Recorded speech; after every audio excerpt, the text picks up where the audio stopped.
So it's not even 6 knots out here today, 30 degrees Celsius. Lovely sunny summer's day, but I can't wing, so I thought I'd share some longer thoughts about the experience transitioning from windsurfing and windfoiling to winging. First of all, try everything. There was a lot of advice to not use foot straps, but for me, with all the experience that I've had windsurfing in both directions, the foot strap really helped at the front to get into switch stance or goofy foot, right foot forward for me, and give me the confidence and, for want of a better term, muscle memory that riding with my right foot forward is just as common as riding with my left foot forward. And so with the foot strap, that became second nature and my body just relaxed into it. Whereas without the foot strap, it was like trying to ride a skateboard backwards and it just felt terrible. Also thankful that a year or so ago, I started riding the parks on the snowboard, and my daughter encouraged me to get some lessons and ride tricks. And so I learned to ride rails at 50 and also learned to ride switch and do some jumps. And I used to, always be scared of riding anything the wrong way, but it turns out that practice on the snowboard helped open up some opportunities for me to be a bit better on the wind wing when you have to ride switch and you have to ride goofy, and even worse, you have to ride goofy switch, which just blows my mind. So those are some things that I found just in general riding. And then in terms of the foot swap, obviously having the foot strap in the right spot gives your foot somewhere to aim for, and so you're more likely to switch sides and get into the right position. The back strap, I found when I put it on, was really helpful for pumping up in some lighter winds. But then one day of practicing with the foot strap and pumping up and getting going, I realized the technique shift I needed to make with pumping, and it was more about grabbing that pocket of air behind the balloon and pulling that towards me while pushing the board forward. And that's what the circle motion with the wing is trying to achieve. It's grab the pocket of air and leverage your foil board forward into that space, and then bring the wing forward with as little drag as possible. And so you don't use your backhand as much as windsurfing, you just use your front hand a lot more and try and keep the wing at the same angle of attack really, and just do that circular motion. But knowing that you're kind of grabbing a wall and pushing yourself along, like if you're back at uni skating down the halls on wheelie chairs and you're trying to use the wall to pull your chair forward, it's kind of like that. And that really unlocked the pumping technique for me, and so that made it much easier. And having the back strap helps as well for two reasons. One, lifting the foil out of the water, especially with the plate mast. You've got the plate and you've got the knuckle of the foil mast, and they create an immense amount of drag. If you consider when you go windsurfing and you get one piece of weed around your fin and it can slow you right down or stop you from getting on the plane, that little bit of extra drag really dampens the performance profile of everything. And so getting out of the water with that knuckle and the plate and all that extra drag that it creates, what I found, especially with the F4 gear and the skinny mast that I just got, the TE edition, which is like 11.5 mils thin, really low drag. As soon as you get the knuckle out, it really just wants to fly, and it just takes that tiny little bit extra speed to get out of the water once you've got the knuckle out. So having the back strap helps lift the back of the board as much as the front and just bounce a little bit higher, and makes a big difference. And I can now feel why race boards go with a deep tuttle box, because the geometry is kind of dictated. You know where the center of mass of the board is and the foil combination, especially when they're from the same brand, and so they can position everything in the right spot, so there's no need for a track, and then it's just a matter of personal preference for the foot straps. So yeah, I can see that being in the evolutionary path of my gear quiver. Maybe 2027 I'll get that. But then once I unlocked the foot strap pumping technique, the next day I went out, I barely used the back strap. And so what I'm trying to get across is that you need to use a variety of techniques, because sometimes they share with you new skills. And once you unlock that new skill, maybe you don't need the crutch anymore. Maybe you don't need the back strap as much. But then, of course, I left it on. It's good for feeling your position and identifying where your foot is without looking at it. And it's also very essential for jumping. So one of the things that I really wanted to do a lot more of this year is jump.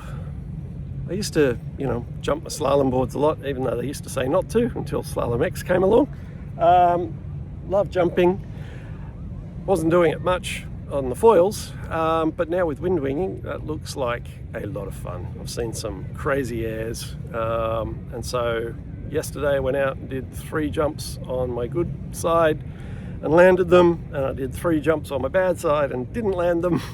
So I need to work on that, but yeah, it's kind of fun. Jumping gives you something extra to do that's a bit of fun, and as long as you're not too scared of falling in and starting up again, it's a good thing to do.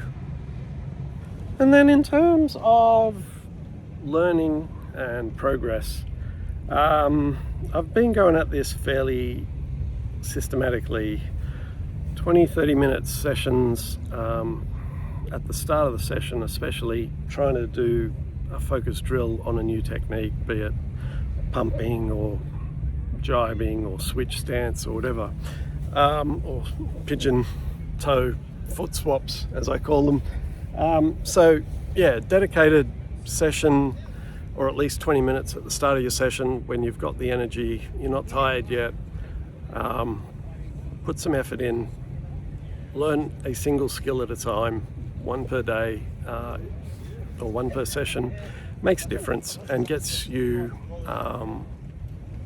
progressing faster than you would just by mowing the grass and going backwards and forwards and staying safe.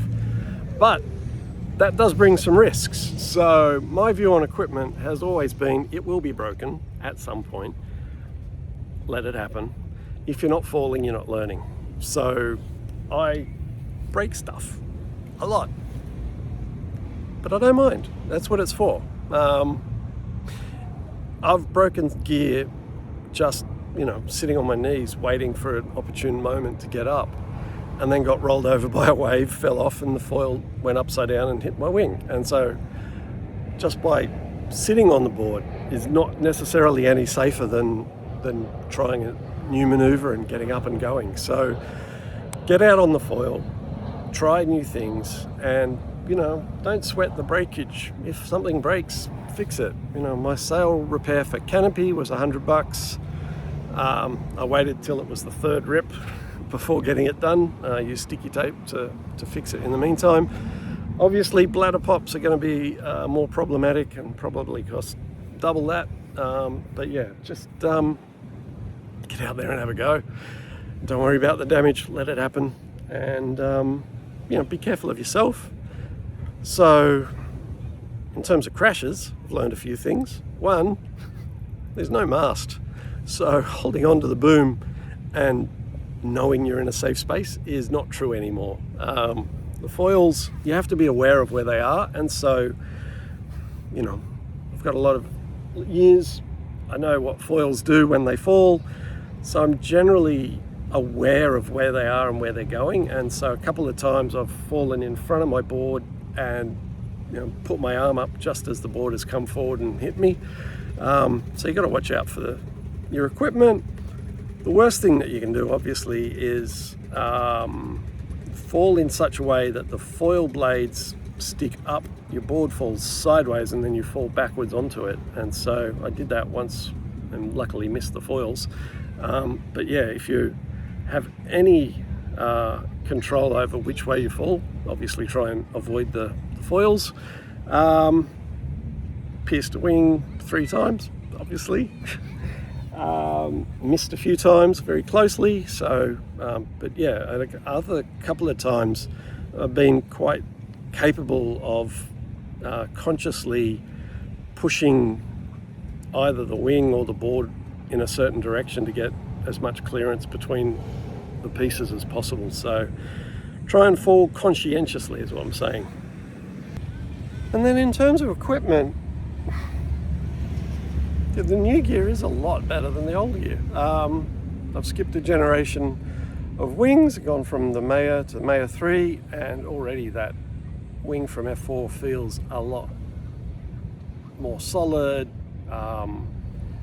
and crisp, and just essentially a little bit better.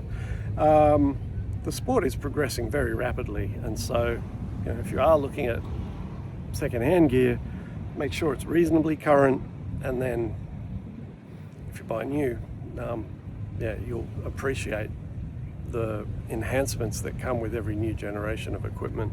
And then for foils and so on, that also goes hand in hand with the new generation. So I haven't ridden the Orcas yet, but hearing amazing things about the Orca and its ride characteristics, especially for downwinding and wave riding and so on, sounds like it's a really good wing. Lots of low end, lots of speed, lots of turning capability.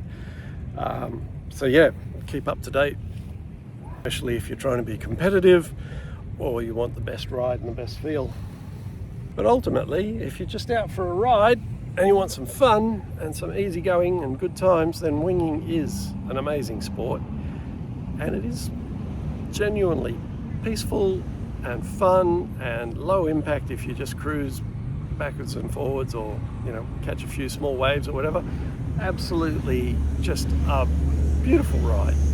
I can see why people are really enjoying it. And then for the racing scene, it's crashes are a lot more comfortable than on a windsurf foil, I have to say.